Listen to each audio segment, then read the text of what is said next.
Menurut data World Bank atau Bank Dunia, banyak penduduk Indonesia yang masih berada di bawah garis kemiskinan.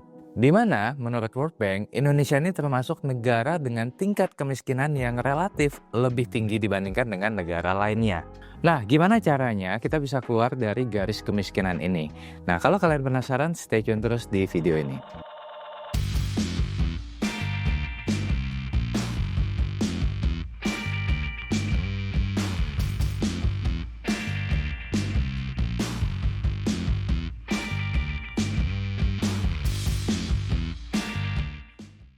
Yes, jadi beberapa waktu lalu sempat viral ya, di mana World Bank atau Bank Indonesia ini mengeluarkan riset atau pernyataan bahwa 194 juta masyarakat Indonesia termasuk warga yang berada di bawah garis kemiskinan. Nah, jika dibandingkan dengan total penduduk, maka artinya 68,3% warga Indonesia dikategorikan sebagai masyarakat berpenduduk miskin. Nah, data yang disampaikan oleh World Bank ini cukup mengejutkan. Kenapa? Karena berbeda jauh dengan data yang disampaikan oleh BPS atau Badan Pusat Statistik. Di mana BPS atau Badan Pusat Statistik sendiri menyebut kemiskinan di Indonesia itu hanya 8,57% atau hanya sekitar 24,06 juta jiwa. Ini jauh lebih sedikit dibandingkan data yang dikeluarkan oleh Bank Dunia. Nah, kenapa hal ini bisa terjadi? Ya, jawabannya karena standar yang digunakan World Bank itu berbeda dengan BPS. Nah, bagaimana standar yang digunakan oleh World Bank dalam melihat kualitas sebuah negara? Nah, jadi definisi garis kemiskinan internasional sendiri telah diubah oleh World Bank atau Bank Dunia sesuai dengan Purchasing Power Parities di tahun 2021 dari yang sebelumnya digunakan tahun 2017. Nah, standar baru ini menjadi acuan untuk menggambarkan biaya harian seseorang untuk memenuhi kebutuhan dasarnya. Nah, acuan dari World Bank ini menjadi semakin tinggi dari sebelumnya. Maka nggak heran kalau dengan acuan yang baru, definisi penduduk miskin di Indonesia menjadi meningkat. Nah, jadi ada 3 standar kemiskinan nih versi World Bank di tahun 2024 ini. Ya, untuk yang ekstrim itu hidup di bawah $3 per hari atau setara Rp546.000 per orang per bulan. Nah, ini naik dari yang sebelumnya sekitar 2,15 US dollar per harinya. Kemudian ada segmen Lower Middle Income Country atau LMIC. Nah, ini adalah negara berpendapatan menengah ke bawah, yaitu definisinya di bawah 4,2 US dollar per hari atau sekitar 765.000 per orang per bulan. Nah, angka ini naik dari yang sebelumnya 3,65 US dollar per hari. Kemudian ada lagi segmen Upper Middle Income Country atau UMIC. Nah, ini adalah negara berpendapatan menengah ke atas, yaitu sekitar 8,3 US dollar per hari atau sekitar 1,5 juta rupiah per orang per bulan. Nah, ini naik dari sebelumnya 6,85 US dollar per hari. Nah, mungkin di sini kalian ada yang bingung ya, standar 3 US dollar per hari itu gimana sih? Bukannya kalau misalkan kita hitung 3 US dollar per hari itu kan kalau kita kalikan dengan 30 hari harusnya kan sekitar 90 dolar. Ya katakanlah sekitar 1,5 jutaan lah. Tapi kok tadi disebutkan cuma 500 ribuan? Nah, ini gimana perhitungannya? Nah, jadi perlu dipahami bahwa Purchasing Power Parity ini adalah cara yang digunakan untuk menghitung atau membandingkan daya beli antar negara dengan menggunakan harga barang atau jasa yang sejenis di masing-masing negara. Nah, jadi bukan dilihat dari nominal atau kursnya, tapi berdasarkan daya beli masyarakat terhadap sekumpulan barang dan jasa yang sejenis. Nah, contoh sederhananya deh, misalkan nih, kalau di Indonesia beli beras misalkan harganya adalah 50.000. Nah, tapi kalau di Amerika harganya katakanlah 10 dolar. Nah, jadi purchasing power parity rate-nya adalah harga barang di Indonesia yaitu 50.000 dibagi dengan harga barang di Amerika yaitu 10 dolar, maka 50.000 dibagi 10 sama dengan 5.000. Nah, jadi anggapannya adalah purchasing power parity ini Rp5.000 setara dengan 1 US dollar. Padahal kalau kita pakai kurs sekarang kan nilai aktualnya itu sekitar $1 itu 16.200-an. Nah, jadi bedanya seperti itu. Anyway, untuk negara maju sendiri biasanya nilai purchasing power parity rate-nya itu sama lah atau beda tipis lah dengan nilai aktual pasar kursnya. Nah, tapi kalau untuk negara seperti kita Indonesia ini bisa jadi memang berbeda ya karena ada pelemahan kurs pada mata uang rupiah.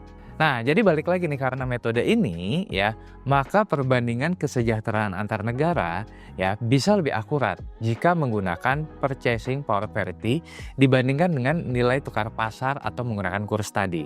Nah, jadi back to the topic ya, kenapa purchasing power parity Indonesia itu di kisaran $1 sama dengan sekitar 5.900-an. Nah, karena metode yang digunakan oleh World Bank ini dihitung dari harga-harga ratusan barang dan jasa lokal, baik itu makanan, sewa, listrik, layanan, transportasi, dan lain sebagainya, dengan harga yang sama di US sebagai acuan.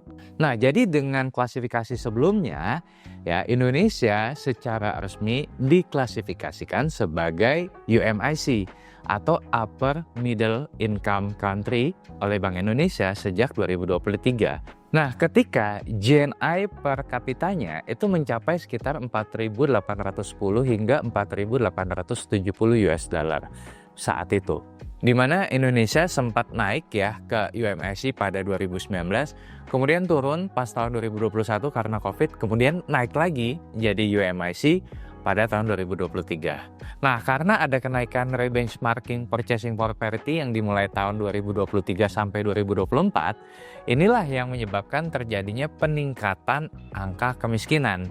Ya, tadi dari 6,8 US dollar ke 8,3 US dollar. Nah, pertanyaan berikutnya adalah kenapa metodenya berbeda dengan yang digunakan oleh Badan Pusat Statistik. Nah, Badan Pusat Statistik menggunakan pendekatan yang namanya CBN. CBN ini adalah Cost of Basic Needs. Nah, CBN ini dirancang untuk mencerminkan kondisi domestik serta kebutuhan nyata masyarakat sesuai budaya dan pola konsumsi Indonesia. Nah, metode CBN ini digunakan untuk mengukur seberapa besar pengeluaran minimum yang dibutuhkan seseorang untuk memenuhi kebutuhan dasar hidup secara layak. Nah, CBN sendiri terdiri dari garis kemiskinan makanan atau GKM dan garis kemiskinan non-makanan atau GKNM. Ya, misal data per September 2024, GKM itu ada di Rp418.000 per kapita per bulan. Sedangkan GKNM Rp177.000 per kapita per bulan, sehingga garis kemiskinan total Rp595.000 per kapita per bulan. Nah, jadi jika seseorang spending dalam sebulannya lebih dari Rp595.000 tadi, tidak masuk dalam kategori miskin.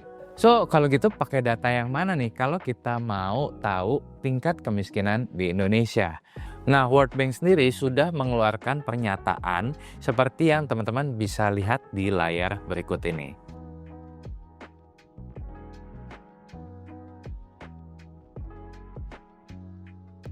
Nah, jadi memang definisi kemiskinan nasional dan internasional ini sengaja dibuat berbeda ya karena digunakan untuk tujuan yang berbeda juga. Menurut Bank Dunia, garis kemiskinan nasional ditetapkan oleh pemerintah dan dikhususkan untuk konteks kondisi negaranya sendiri. Nah, jadi memang garis kemiskinan BPS digunakan untuk menetapkan kebijakan di tingkat nasional, ya, seperti menargetkan dukungan atau program ya untuk masyarakat miskin. Nah, sedangkan standar garis yang dibuat oleh Bank Dunia ini ditujukan untuk membandingkan negara-negara dengan standar yang lebih global. Nah, saya sendiri sebenarnya menilai Indonesia udah bagus ya, kita bisa masuk ke dalam upper middle income country. Tapi memang ya jadi terlihat jelek kalau dibandingkan antara Indonesia dengan negara lain yang mungkin akan digunakan oleh para investor global untuk perhitungan mengenai asset allocation atau investment allocation-nya di Indonesia. Nah, perhitungan berbasis purchasing power parity ini seringkali juga lebih masuk akal dan relevan untuk menganalisa seperti FDI atau Foreign Direct Investment, terutama saat investor ingin menilai potensi real, keuntungan, dan daya beli lokal. So, itu dulu video kata kali ini. Nah, kalau menurut kalian sendiri gimana nih mengenai tingkat kemiskinan di Indonesia? Coba share pendapat kalian di kolom komentar. Dan seperti biasa, kalau kalian suka dengan video ini, jangan lupa untuk klik like, subscribe, share, dan yang paling penting jangan lupa nyalakan notifikasinya supaya kalian gak ketinggalan video saya yang lainnya. Akhir kata, salam dari saya, Rizwan Kurniawan, Indonesia Value Investor, dan penasihat investasi terdaftar dan terlisensi di OJK. Sampai jumpa di video berikutnya. Bye-bye.